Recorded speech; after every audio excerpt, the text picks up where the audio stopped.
About 2003, 2004, my father was diagnosed with stage 4 cancer. He had a tonsil the size of a lemon in his throat. And it was really rough because they immediately, I was already going through like a rough time, like with family issues and whatnot, and it was already like a tough time in my life. And then we find out on top of that, that he has cancer. And they're telling him that it's like inoperable and that all he can do is radiation and it's not going to survive. So you're immediately being told, this person that raised you and created you and loves you is going to be out of your life shortly. And that's something that's just mind-blowing.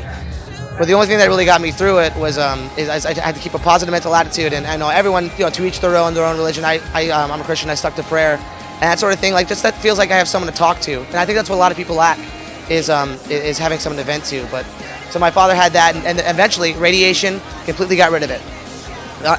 They were blown away. But then it was terminal, so then it came back in his chest. Like, the chemo and radiation went away, went back behind his eye. And he had an eye patch, but he had such a good attitude about it. Like, he rocked the eye patch and made like pirate jokes and stuff, And then that went away. But then eventually, what got him was this was over the span of 5 years. He's in medical journals now. Because like when it went to his chest again after that, they're like, this is it. You can't have radiation. We can't operate on it. It's chemo, and chemo only buys time. Chemo doesn't get rid of it. So out of nowhere, they realized that it's just completely gone, and they're just like, the only thing we can call it is a miracle. And so it was all these ups and downs, oh, he's fine, oh, he has it again, he's fine, he has it again. And then finally I was in college in 2008. I got a knock on my dorm room door, and I immediately knew what it was. And because the cancer returned to his chest and his eye, and it was a call. He was on hospice at the time, and my mom and my sister were crying, and they were just telling me exactly, he's going.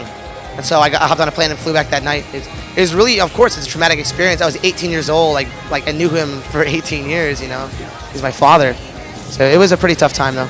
Support system was basically, a lot of people are so quick to go, I don't have any friends, no one listens to me, no one wants to hear me, which is not true. There's so many people out there that that are willing to talk to you. Everyone in my band, we talk to people after shows all the time about their problems. Support system was music. Just whenever, that's been how I dealt with problems ever since I was a kid.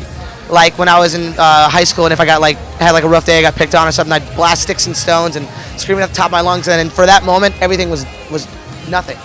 I was just lost in the music. Or maybe even just hanging out with friends. I used to play video games, LAN parties with my friends, that sort of thing. And getting it out. If you bottle stuff up, everyone has that breaking point, and it'll take over you.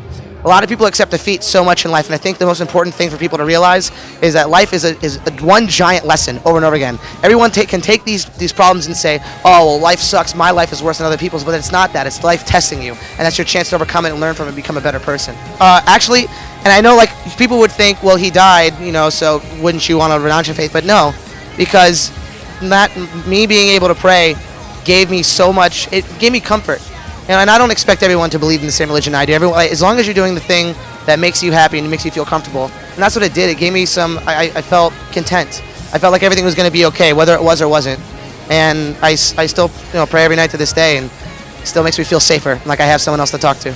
I just wanted to say, if you're dealing with loss, please don't keep it inside and don't lock yourself away. It's really easy to just pretend that nothing's ever going to get better. But whoever lost you, if they cared about you at all, if you cared about them, that means they cared about you. And they're not going to want you to just sit there and think about it the entire time, because that's wasting your life. Get out there, distract yourself, find something that you can hold on to, and make something out of your life, because you get one chance at it. As you can tell, life is precious, so hold on to it.